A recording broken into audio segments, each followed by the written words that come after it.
there to guide us right.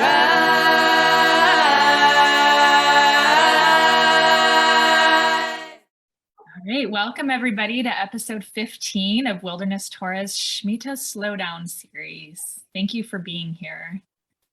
So in this Shmita Slowdown Series, we are exploring the power of Shmita through live conversations with changemakers across the Jewish world. In today's episode, we're exploring the role of ritual as we transition from the Shmita Year, the year of release, into the Jewish New Year and a new 7-year cycle. That's big. My name is Sammy Kanofsky. I'm the Youth Programs Manager at Wilderness Torah, and I'm so excited to welcome my friend Ariella Powers, an interdisciplinary artist, educator, and producer, and so much more, I might add. Devoted to the ancient ways, Ariella is a lifelong student of the mystery teachings, including those from her own Jewish ancestry and beyond. Ariella is currently working on her first book about mystical Jewish offering practices. I'm so excited to read that.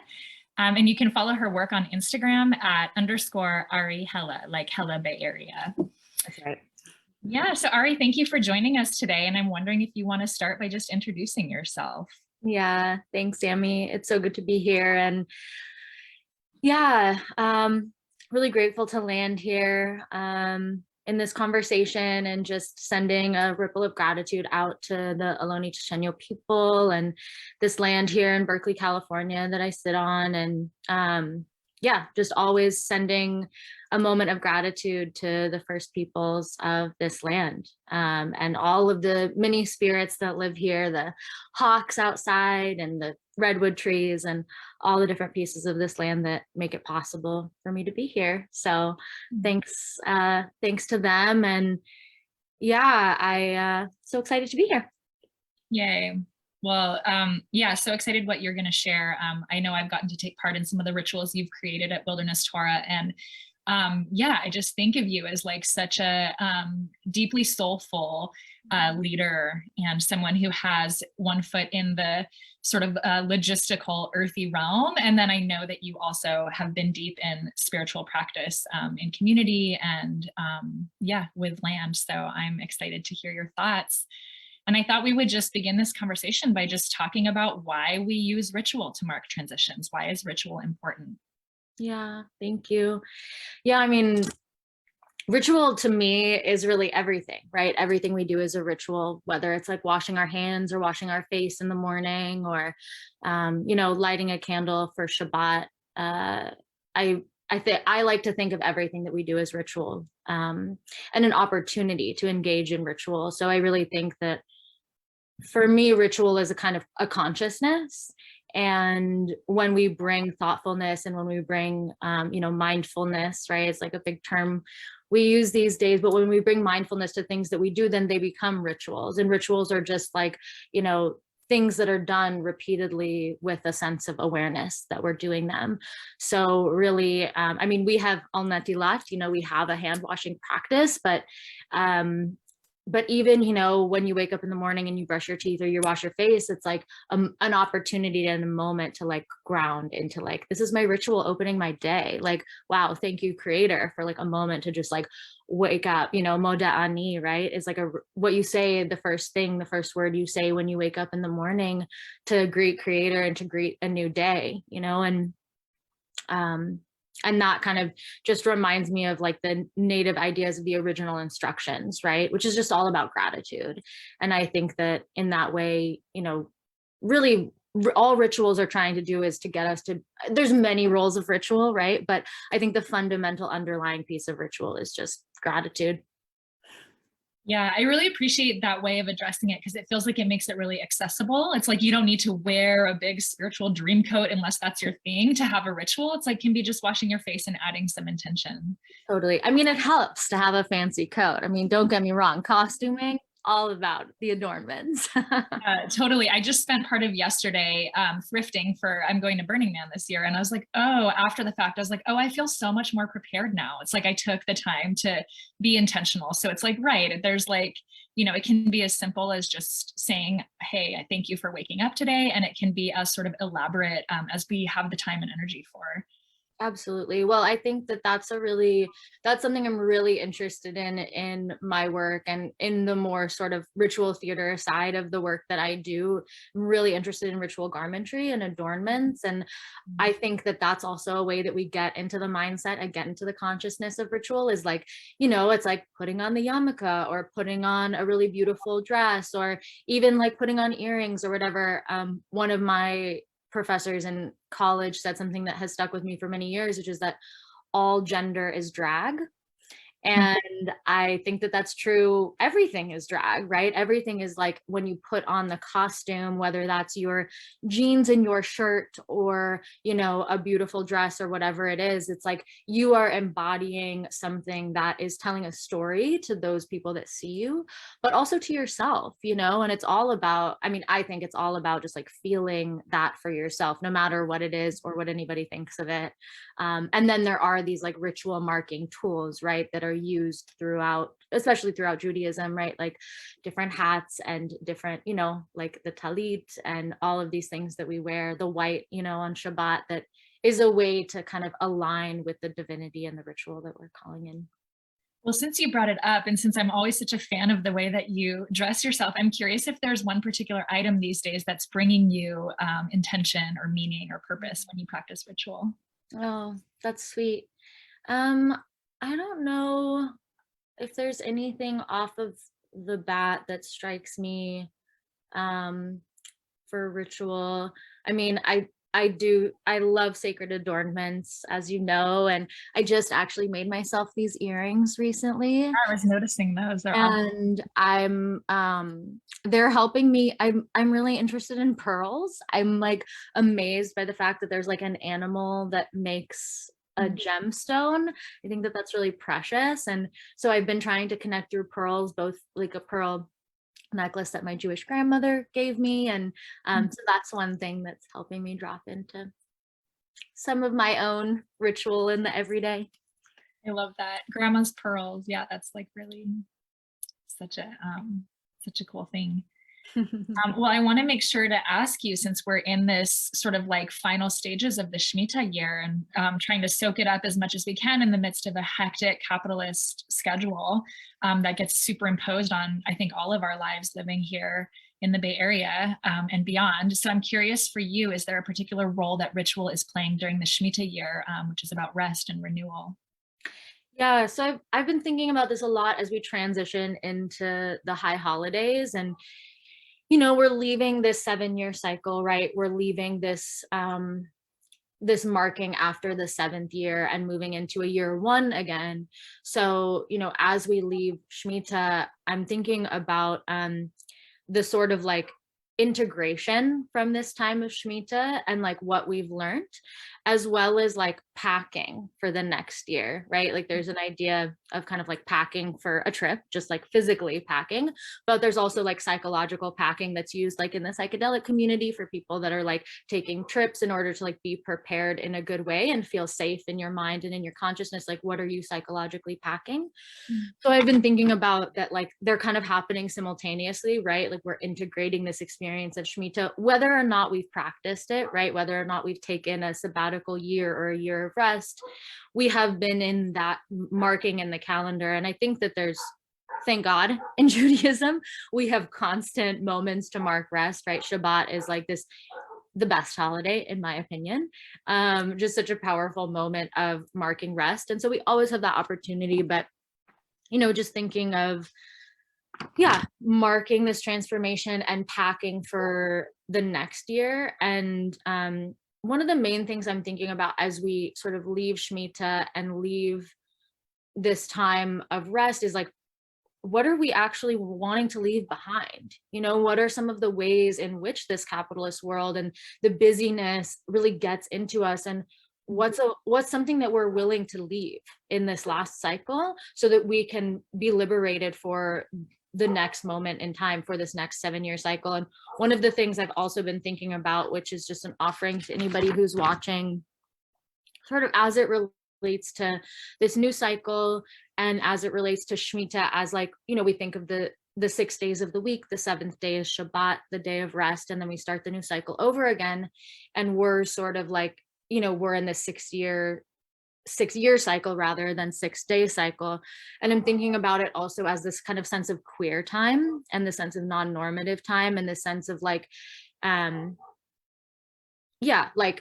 a spin on capitalist time. I think in many ways, Judaism is like in resistance to capitalism and to capitalist time. I mean, Shmita giving up debts and like, giving the land back and giving all of the like, the resources back to the people. I mean, it's like totally antithetical to capitalism. And if we really could practice it, it would be really profound and extremely radical. So back to this idea of the 7-year cycle and moving into the 7-year cycle, I've been thinking about sevens as an amazing, strong, powerful number in Judaism, which we won't go down that tangent now unless we want to later. But with the same idea of what you're leaving behind, also like, what are you looking towards in the future? So if we're entering a new 7-year cycle, I mean, that's a long time, right? The next Shmita, the next 7th year will be 2030. Oof. It's a long time, right? Long time. That feels like far away. Yeah. 30 feels like the future. Yeah. But so, I'm thinking like 1 year in the future, like where do you want to be? As a prompt to anybody that's listening, as a prompt to myself and you and us in this conversation, 2 years, 2024, right? 2025 in 3 years. 2029 in 6 years. And it's an opportunity, I think, for us, and something that I like to do periodically is just to think about like, what do I want my life to be, or what am I calling in, or what's my prayer for the next 6 years or 7 years? And it's a really beautiful exercise to just imagine, because we are our imagination. And, that is like our most incredibly powerful tool, especially in this time of great change. And a lot of shifting. And I've been thinking about how there's so many narratives and stories about like the apocalypse and all of the like basically terrible things that could happen.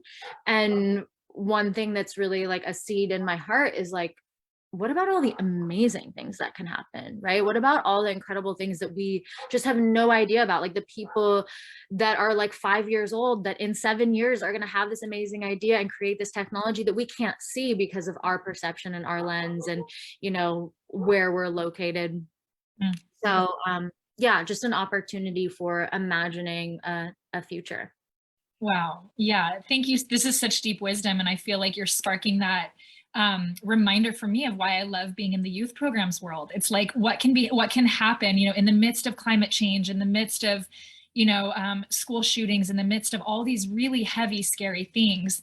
What does it feel like in today's time to be out there with kids in the woods practicing Jewish ritual together in community? It gives me chills just thinking about it, that's coming. And for any of you who are going to be a part of youth programs this year, we want to invite you in to participating in this ritual. It's not about, doing it in silos. It's about coming together in multi-generational village and community. Wilderness Torah's sort of core mission, to say, yes, we claim life now amidst all the uncertainty, amidst all the change and all the fear. So I'm really resonating with what you're sharing there. And I want to just give nod too to this concept of queer time. Oh my God, yes. To think forward, to think back, many generations back, several generations in the future, and how courageous it is to think in those ways while we're also living our daily practical lives, washing our faces, brushing our teeth, paying the bills, paying our taxes, and yet dreaming of a different world. It's really beautiful. Yeah. And it's all of that at the same time, sometimes, which feels like, for me, I get so overwhelmed at thinking about like this moment and the past and the future, and that is why we have these intergenerational and multi-generational communities, right? And that's why Wilderness Torah has remained such a stronghold and such a beautiful community connection place, is because it's like, one of my amazing elders, Ellie Schindelman, shout out, who she taught me, years ago when I sort of like put my arm around her and was like, please be my elder. And she was like, I can't be an elder if there aren't youngers. And just like welcomed me into this basket that was so beautiful and so tender. And I still think about that, like, okay, if it takes a younger to have an elder. And so what's my role as a younger, in like becoming a good younger, you know, and showing up for my elders and welcoming in people that I want to be my elders so that I can be a good elder one day too, you know. And that's, I think, also where this like the opportunity of like a timelessness is, that we're always kind of practicing for the next thing, you know. Practice makes practice. Right. Yeah. Well, I'm curious to kind of segue because we've talked a little bit about personal ritual and just sort of the idea of pulling through the Shmita year, like taking time to reflect for ourselves, like what do I want to bring forward into the next 7-year cycle? I'm curious now if you could talk a little bit about the power of ritual in community. Why do we need to do this as a community practice? Why do we bring this outside of the privacy of our own home or our own prayer shawl to do it together with other humans? Yeah, thanks. So important. I mean, especially coming out of, you know, these COVID years and really learning what it is to be in super deep isolation and to be separated from those that we love, and from just being able to touch people that we love, or even touch strangers. You know, I still notice myself like when I want to touch a stranger because I'm a touchy person.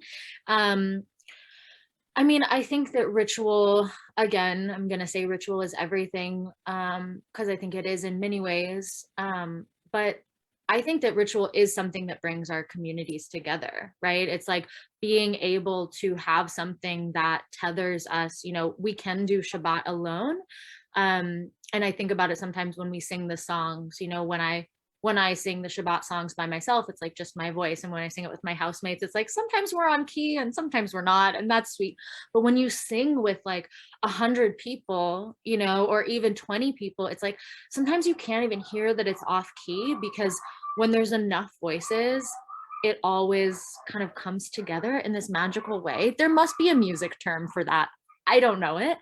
But, you know, I think that when we practice ritual in community, it reminds us of our humanity, and it helps us, you know, more than anything, really be humble, which I think is part of those original instructions too, is like, it reminds us of the love, it reminds us of the challenge, it reminds us of the beauty and the pain and the, you know, all of the different ways. And I think, again, it's like, it helps us come back to gratitude and helps us really show up for one another. And I would say, having done community experiments in many different ways throughout my life, it's like I learn more from the challenge in community and in trying to be in community more than I do even from the most beautiful moments. But that's, I mean, and is one of the things that I love about Jewish ritual, is that, you know, anywhere when you meet somebody who even knows a little bit about Judaism, it's like being able to come together around just like the fire, you know, the wine, the water, and the bread, the earth. It's like you're coming together over something that's so elemental that, you know, ritual reminds us of the like fundamentals of being human, but also being like a part of the earth. Right. Yeah, I'm appreciating that, like the sort of grounding in the material world is always a part of ritual. And that's why we so often see those core elements, or the 4 elements showing up: water and fire and earth, and something representing the air, you know, through breath or through song.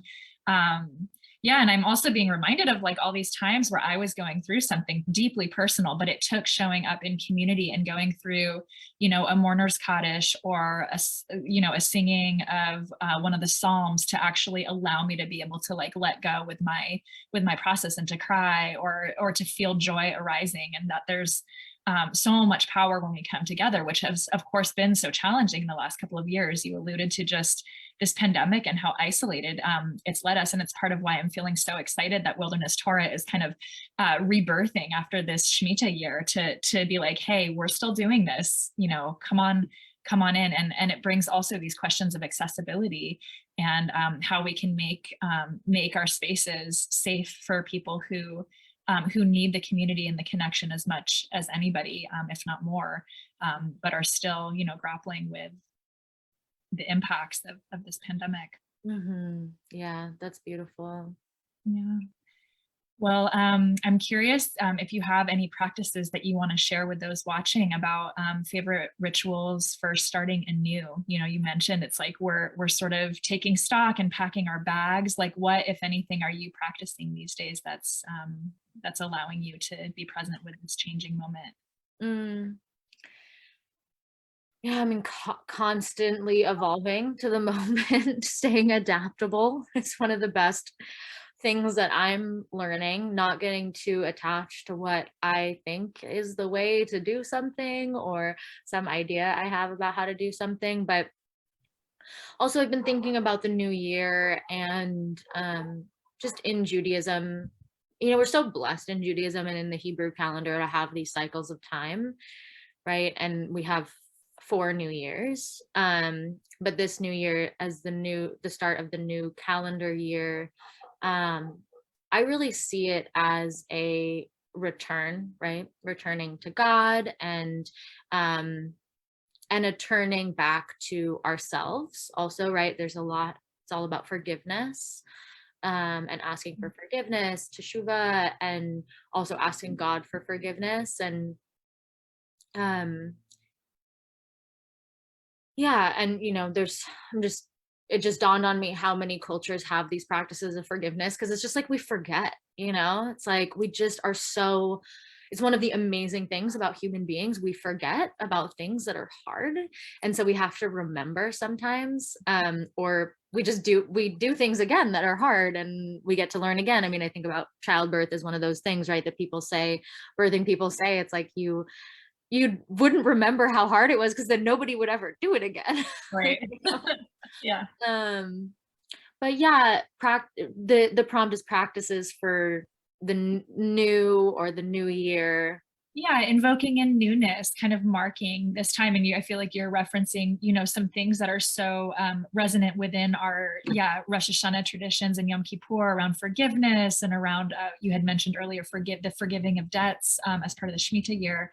Yeah, what else comes to mind just in terms of kind of like ways that we as Jews, or ways that you mark something new happening? I'm thinking of like the Shehechianu. I'm thinking of Cool. Yeah, from other cultures around marking newness. love Shehechianu. Yeah, I mean, I really think about newness in terms of like a spiral. Mm. And so, we're always kind of like building on ourselves, and we're always returning to something we know, but like hopefully with like another level or a lower level, right? It doesn't have to be an ascension thing. But yeah, I mean, I think so there's so many opportunities to practice the newness. I think probably the most humbling and helpful thing that I'm trying to learn as a human being, that I may learn the rest of my life, is just kind of what I said earlier, is not thinking that I know really anything about anything, and remembering that like beginner's mind, Yeah. um, especially when it comes to people, especially when it comes to people that like I may have known. And I think in this time of COVID, as we like enter into community again, like also in terms of our partnerships or dear friendships or with our parents, it's like thinking that somebody or something, I think often sets us up for failure, and Right. having a perception that might not always be true. And sometimes it's a survival tactic, which is important too. But I guess just recognizing that every moment is a moment to start fresh and to be in that beginner's mind and to offer that forgiveness to ourselves. So important. Yeah. We're getting a question in, Ari, from Facebook Live. So since we're traveling within a Shmita year, what is the year that we're shifting towards called as far as Jewish cycle terms? Do you know? I actually don't know the answer to this. Yeah, I don't know. I don't know that each year is named. I just know about Shmita. The person viewing, do you know? Can you tell us?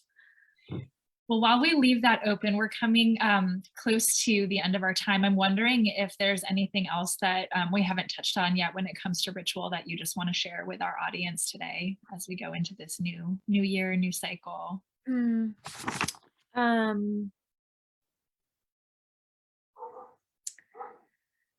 Yeah, it's a good question. Yeah, I guess remembering that, yes, like everything is a ritual and anything can be a ritual. And I guess remembering the power that's within that. And in that way, also turning to time tested ways of praying in ritual, You know, I think it's such an anchor point for me when I feel lost, or when I feel also in the swirl of like the kind of new agey. I know that's kind of like an antiquated term at this point, but there's also so many people that are like, I have this ritual and there's this ritual and there's this, and that's great. And I think that's amazing. Obviously, I'm speaking to that as well. And like returning to these ancient ways and these ancient teachings, which Judaism definitely is one of them, that there's so much to learn in the simplicity of some of these rituals. And I think that we can tend to get carried away because we have access to so many tools and so many ways of being in ritual space, or, you know, learning different rituals. And I think that really like the most powerful rituals that I've ever been a part of, or ceremonies that I've ever been a part of, are extremely simple, you know. And like, yes, I love the garb and the adornments and all of the things. And it's like, I think that the time-tested rituals are the ones that are really, really simple and don't require a lot of other stuff, you know? Yeah. Amen. Yeah. Well, we're coming just to the end of our time here, so I just want to say a huge heartfelt thank you. Ari, we could talk for hours, and I'm sure we will. And yeah, it's so good to have you here, and thank you for sharing your thoughts and reflections, and where you are in this moment with, with the end of the Shmita year and the new year on the horizon. So yeah, I want to just share for all those watching. We have a lot of upcoming rituals and community coming up, collections of rituals. We have a Shabbat gathering actually this Friday, August 26th, from 6:30 to 8:30 at Urban Adama. We would love to see you there. Welcome to all ages, and people will be masked in the tent so that it is accessible as much as possible. We also have a really exciting new offering, which is our first Tot Shabbat, happening just before the service, starting at 5:30 and going up until the start of service.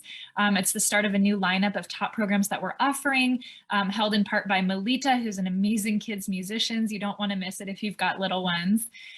We'd also love to invite you to join us for Earth-based, inclusive, high holiday season. We've got Rosh Hashanah, Yom Kippur, Sukkot right on the heels of those. And we're offering something that I really personally want to plug, which is an Indigenous Solidarity workshop on returning to right relationships. So important. That's October 4th on the day leading up to Yom Kippur, in partnership with Jews on Ohlone land, such an amazing organization doing deeply, deeply important work around righteousness and repair. Starting this coming Monday, August 29th, and running through the whole Hebrew month of Elul, you can join our Wilderness Torah community for a free daily 15-minute online gathering to learn about high holidays, blow the shofar, speaking of ritual, and spiritually prepare for a renewed new year. So lots of offerings. If you didn't keep track of that, no worries. Just go to wildernesstorah.org and follow us on social media for all the info. Thank you all for joining us today. It's such a pleasure to be here. I've got chills and can't wait to go into this high holiday season with all of you. So thank you, and we'll see you soon. In hope, in prayer, we find ourselves.